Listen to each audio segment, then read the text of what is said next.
नमस्कार, मैं हूं प्रज्ञा मिश्रा। दोस्तों, हिंदुस्तान की बीजेपी सरकार ने विदेशों में केवल अपना चेहरा चमकाने के लिए और खुद को देनदाता साबित करने के लिए अपने ही देश की जनता के साथ बहुत बड़ा छल किया है। ये मैं नहीं कह रही हूँ, ये इंडियन एक्सप्रेस और उसके सहयोगी हिंदी अखबार जनसत्ता का कहना है। मैं तो इसे कपट कहती हूँ, धोखा कहती हूँ। भारत के अखबार इंडियन एक्सप्रेस और उसके सहयोगी जनसत्ता ने जो छापा है, उसको पढ़ने के बाद आपका मन अपना माथा पीटने को करेगा कि कोई इतना बड़ा छपास का और दिखास का रोगी कैसे हो सकता है। भैया, हिंदुस्तान की हालत कोरोना से खराब है। संसदीय कमेटी तक ने आने वाले खतरे की चेतावनी दे दी थी, लेकिन फिर भी हिंदुस्तान की सरकार नहीं मानी। दुनिया में दानी बनने के लिए अपने देश की जनता के साथ छल कर दिया। इंडियन एक्सप्रेस कहता है कि वैक्सीन मैत्री कार्यक्रम में हिंदुस्तान ने विदेशों को वैक्सीन बांटने के चक्कर में वैक्सीन बांटने का कोई पैमाना ही नहीं तय किया। भाई लोगों ने मार्च तक 6.5 करोड़ डोजेस विदेशों में बांट दिए। उन देशों को भी वैक्सीन बांट दी जिनको हमसे ज्यादा जरूरत भी नहीं थी। अपने लोग मर रहे थे, लेकिन इंडियन गवर्नमेंट ने वैक्सीन दुनिया के 93 देशों में भंडारे की पूरी सब्जी की तरह बांट दी। बांटने में कोई बुराई नहीं है भैया, बांटना चाहिए, लेकिन जब घर में ना हो दाने और अम्मा चल दे भुनाने तो सवाल तो उठेंगे ही। कोई नहीं उठाएगा तो भुट्टे की तरह तड़प तड़प कर मर रहे लोग खुद उठा रहे हैं। दोस्तों, 6.5 करोड़ डोजेस इतनी होती है कि इनसे पूरे देश में वैक्सीन का कार्यक्रम 30 दिन तक चल सकता था। केवल मुंबई और दिल्ली में 6.5 करोड़ डोसेस से दोनों शहरों में 18 साल से ऊपर की पूरी आबादी को 2 बार वैक्सीन आराम से लगाई जा सकती थी। हे भगवान, देश के साथ इतना बड़ा धोखा, अपने लोगों को मरने के लिए छोड़ दिया और दुनिया में देनदाता बने फिर रहे हैं।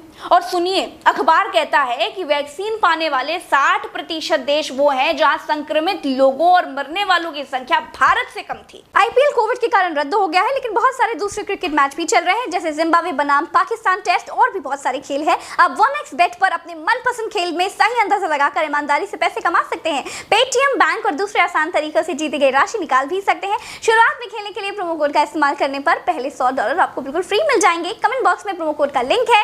खेल में हार जीत का जोखिम रहता है, इसका ध्यान जरूर रखें। धन्यवाद। भेजी गई वैक्सीन में 3.6 करोड़ वैक्सीन बेची गई है और बाकी की 2 करोड़ विश्व स्वास्थ्य संगठन के प्रोग्राम के तहत गरीब देशों को बांटी गई है, जिसका गाना ट्रीटी कहकर गाया जाता है। गरीबों को देने का तो समझ में आता है, लेकिन इस संकट काल में वैक्सीन बेचने की क्या जरूरत थी भैया? क्या हिंदुस्तान में सबको वैक्सीन लग गई? जवाब क्या है बताइए? जवाब है नहीं भैया, हिंदुस्तान वैक्सीन के लिए तड़प रहा है। हमारी हिंदुस्तान की सरकार ने हमसे कहा था कि वैक्सीन अभी कम है, इसीलिए सबसे पहले बुजुर्गों को लगेगी। फिर कहा 45 साल के ऊपर वाले भी लगवा लीजिए। फिर कहा कि 18 साल से ऊपर वाले भी लगवा लीजिए। एक वेबसाइट पकड़ा दी, कहा कि अपना रजिस्ट्रेशन करवा लो, लेकिन हालात ये है भैया कि बड़े शहरों के पॉश एरियो को छोड़कर कहीं वैक्सीन उपलब्ध ही नहीं है। वेबसाइट्स पर रजिस्ट्रेशन ही नहीं हो पा रहे हैं और हिंदुस्तान की सरकार दुनिया भर में दवा की व्यापारी बनी फिर रही है।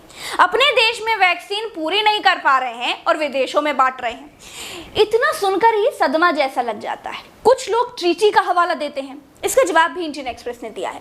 अखबार कहता है कि भारत को विदेशों में वैक्सीन भेजने की इतनी जल्दी थी कि हिंदुस्तान ने वैक्सीन लुटाने में अमीर मुल्कों को भी पीछे छोड़ दिया। उदाहरण के लिए, भारत ने घाना को कोवैक्स कार्यक्रम के तहत 23 फरवरी को 6 लाख डोसेस भेज दिए। फ्रांस ने इतनी ही वैक्सीन भेजने में 2 महीने यानी कि 23 अप्रैल को भेजा, 2 महीने का वक्त लिया और दी कितनी? दी केवल 1 लाख वैक्सीन, यानी भारत की भेजी गई वैक्सीन का केवल 6वां हिस्सा। एक बात मैं डंके की चोट पर कहती हूं कि भारत की नाकाम सरकार ने देश को मुर्दा घाट में बदल दिया है। छवि चमकाने के चक्कर में लोगों से उनके माँ बाप, भाई बहन, नाते रिश्तेदार सब छीन लिए। जितना कोरोना ने मारा है, उतना ही सरकार ने भी मारा है। देश ऐसी नाकाम सरकार को कभी माफ नहीं करेगा। सच को सामर्थ्य दीजिए। ट्विटर पर @प्रज्ञा_live नाम से मुझे खोजिए और मेरे साथ जुड़िए, संवाद कीजिए। आज मन बहुत व्यथित है। चलते हैं। राम राम, दुआ सलाम, जय हिंद।